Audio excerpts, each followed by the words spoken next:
뇌 이야기를 해볼까요? 향유고래는 세상에서 가장 큰 뇌를 가지고 있습니다. 약 8kg 정도죠. 이 고래의 인상적인 크기에 비하면 뇌가 그렇게 큰 것 같진 않습니다. 몸 전체 부피의 0.02%에 불과하거든요. 살아있는 육지 포유류 중에선 코끼리의 뇌가 가장 큽니다. 약 5kg에 이를 수 있어요. 하지만 코끼리의 몸에서 약 0.1% 정도만을 차지합니다. 또한 특이하게도 뇌가 머리의 앞쪽이 아니라 뒤쪽에 있습니다. 돌고래의 뇌는 인간보다 조금 더 큽니다. 약 1.5kg 정도예요. 그리고 우리의 뇌처럼 돌고래의 뇌도 사고와 이해를 담당하는 부분이 매우 크고 잘 발달되어 있습니다. 사람은 가장 큰 뇌를 가진 동물들 중 하나입니다. 평균적인 인간의 뇌는 약 1.3kg 정도 나가는데 체중의 2.1%쯤 되겠네요. 동남아시아의 나무 두더지는 포유류 중 몸 대비 뇌의 질량 비율이 가장 큰 동물 중 하나입니다. 뇌가 전체 몸무게의 약 10%를 차지하죠. 뇌를 가진 가장 작은 생물은 참개찌렁이로 인간 머리카락 너비 정도에 불과한 생물입니다. 하지만 그 작은 뇌에 있는 뉴런도 인간의 뇌에 있는 뉴런과 비슷하게 움직이죠. 어떤 동물들은 크기는 보통이지만 이상한 모양의 뇌를 가지고 있습니다.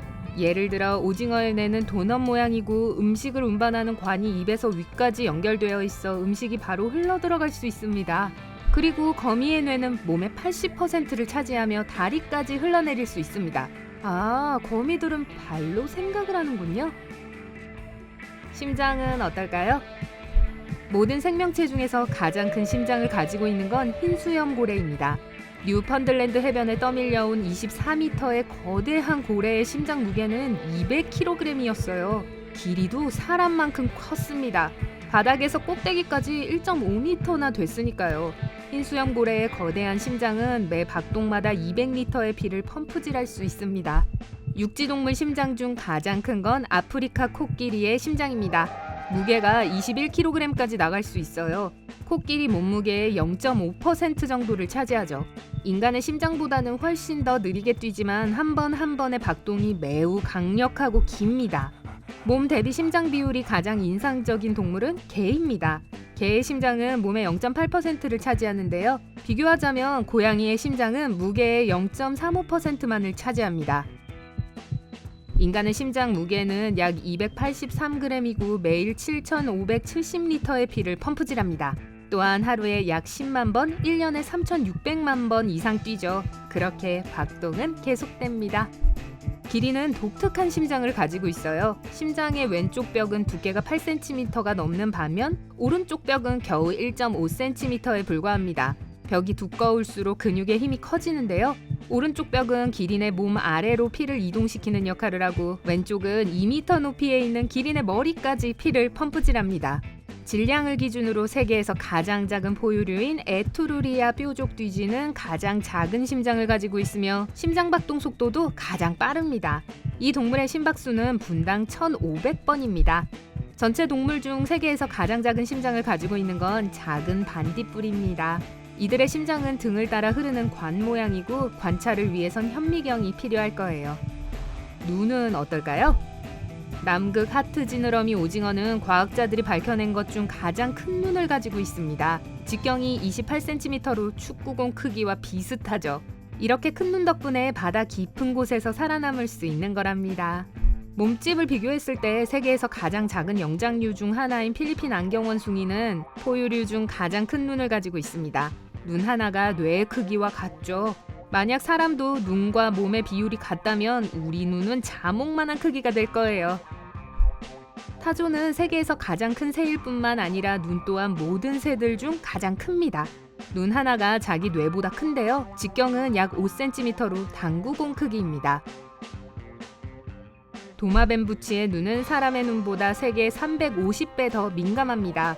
도마뱀부치는 눈꺼풀이 없기 때문에 눈을 깨끗하게 유지하기 위해 혀를 사용합니다. 오징어의 오른쪽 눈은 보통 크기의 동그랗고 파란색이고 머리 안에 들어가 있습니다. 하지만 왼쪽 눈은 오른쪽 지름의 2배 이상이에요. 황록색의 튜브 모양이고 정면을 향하고 있으며 머리에서 부풀어 나와 있죠. 오징어들은 더 큰 눈으로 햇빛을 보고 더 작은 눈으로는 생물 발광 먹이를 찾습니다.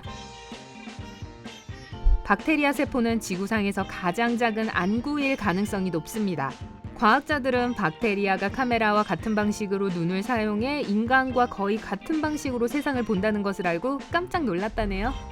귀로 넘어가 보죠. 아프리카 코끼리는 살아있는 동물 중 가장 큰 귀를 가지고 있습니다. 위에서 아래까지 최대 180cm 자랄 수 있고 가로로는 150m까지 자랄 수 있어요. 이 펄럭이는 부속기관엔 수톤의 혈관이 가득합니다. 덕분에 코끼리는 자기 몸이 지나치게 뜨거워지는 걸 예방할 수 있죠. 아시아 코끼리들은 그늘진 열대우림에 살고 있기 때문에 귀가 작습니다. 몸무게가 기껏해야 1.3kg에 불과한 페냉여우는 객과에서 가장 작은 동물입니다. 하지만 객과 중에서 몸 대비 가장 큰 귀를 가지고 있죠. 이 동물의 귀는 길이가 15cm에 달할 수 있는데 이는 자기 몸 길이의 약 3분의 1입니다. 바세트하운드의 귀는 체구에 비해 큽니다. 어떤 바세트하운드는 심지어 귀가 땅에 끌려서 더러워지기도 해요. 북극곰은 놀랍게도 작은 귀를 가지고 있습니다. 둥글고 털로 덮여 있어 열 손실을 막아주죠. 두더지는 작은 귀 챔피언입니다. 두더지의 귀는 거의 눈에 띄지 않고 털 밑에 안전하게 숨어 있어요. 두더지는 대부분의 시간을 지하에서 보내는데 귀가 튀어나와 있다면 흙이 안으로 들어가고 말 거예요. 영국 링컨 대학교에서는 몇몇 곤충들의 귀가 포유류처럼 진화했다는 것을 우연히 발견했습니다. 따라서 이 곤충들의 초소형 귀가 지구상에서 가장 작은 귀가 되겠네요. 다음은 뭐죠? 입에서 간질간질한데? 혀입니다.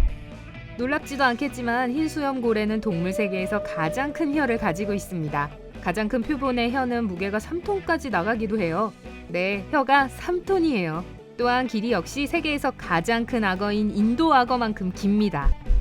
카멜레온은 혀를 끈적끈적한 올가미 밧줄처럼 쓰는데요. 혀가 몸 길이의 1.5배까지 될 수 있습니다. 만약 인간의 혀가 그렇게 길었다면 우리는 3.5m 길이의 혀를 입에 물고 꼼짝할 수 없었을 거예요. 발음하기도 쉽지 않았겠죠. 몸의 크기를 고려할 때 포유류 중에서 가장 긴 혀를 가진 건 긴 주둥이 꿀박쥐입니다. 혀 길이가 약 8cm 정도인데 이 정도면 자기 몸보다 1.5배는 더 긴 거예요. 이 박쥐들은 갈비뼈 안에 있는 거대한 혀를 잘 수납해야 합니다. 큰 개미핥기는 최대 2m까지 자랄 수 있어요. 그리고 혀는 약 0.6m로 몸 길이의 거의 3분의 1 정도입니다. 개미핥기는 혀를 1분에 160번 정도 내밀 수 있어요. 길이는 1.8m의 놀라운 목을 가지고 있을 뿐만 아니라 0.5m까지 뻗을 수 있는 인상적인 혀를 가지고 있습니다. 이 혀에 있는 두껍고 단단한 외부막은 혀를 아카시아 나무 가시로부터 보호합니다. 인간의 혀 중 가장 긴 혀는 약 10cm인데 혀 끝에서 닫힌 윗입술 중앙까지의 길이입니다. 심지어 기네스 세계 기록에도 올랐어요. 트럼펫 연주자였을 겁니다. 입술과 잇몸을 지나 위장을 살펴보죠. 가장 큰 위는 누가 가지고 있을까요? 네, 흰수염고래입니다. 이 고래의 위에는 3개의 큰 방이 있고 한 번에 1톤 이상의 음식을 넣을 수 있습니다. 이 고래는 매일 크릴이라고도 불리는 작은 새우를 약 4천만 마리씩 꿀꺽 삼키죠. 아프리카 코끼리는 실존하는 것 중 가장 큰 위를 가진 동물 중 하나입니다. 성체 수컷 코끼리는 몸무게의 1%를 매일 먹어야 하는데요. 그 정도면 60kg이 넘습니다. 강한 위장이 없다면 대왕 판다는 하루에 14시간을 대나무를 우적우적 씹으며 보낼 수 없을 거예요. 흥미롭게도 이 식단이 판다의 소화 체계를 위한 최고의 메뉴는 아닙니다. 판다의 위는 그렇게 많은 식물성 섬유질을 분해하는데 적합하지 않아요. 누가 판다한테 말 좀 해주시겠어요? 인간의 위는 편안하고 비어있을 때 70g의 음식을 담을 수 있습니다. 하지만 만약 위가 늘어난다면 12배 이상을 유지할 수 있어요. 위장이 아예 없는 동물도 있습니다. 오리너구리는 진화하는 동안 위장을 잃었고 다시 진화할 것 같지 않아요. 하지만 위가 없는 동물은 오리너구리뿐만이 아닙니다. 예를 들어 잉어과의 물고기들도 위장이 없답니다. 오늘 새로운 것을 배웠다면 이 영상에 좋아요를 주고 친구와 공유하세요. 여기 여러분이 좋아할 만한 다른 멋진 비디오들이 있습니다. 왼쪽 또는 오른쪽을 선택하고 삶의 밝은 면에 머무르세요.